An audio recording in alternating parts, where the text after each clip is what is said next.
मैं इस वक्त एक पार्क में मौजूद हूँ। दिसंबर का महीना, कहते हैं दिसंबर अपना आप दिखाता है, तो मैं आपको दिखाता हूँ।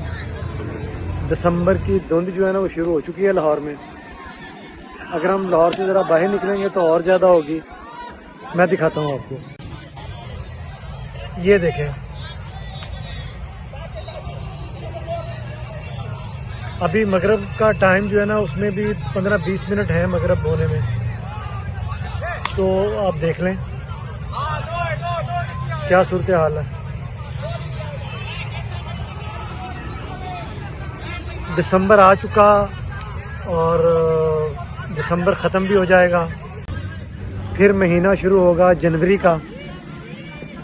तो देखते हैं जी, इस दफ़ा गर्मी की जो सर्दी की जो सूरत हाल है मुझे नज़र नहीं आती। सर्दी बहुत कम है, ख़ासकर अगर लाहौर की बात करूं तो लाहौर में सर्दी बहुत कम है।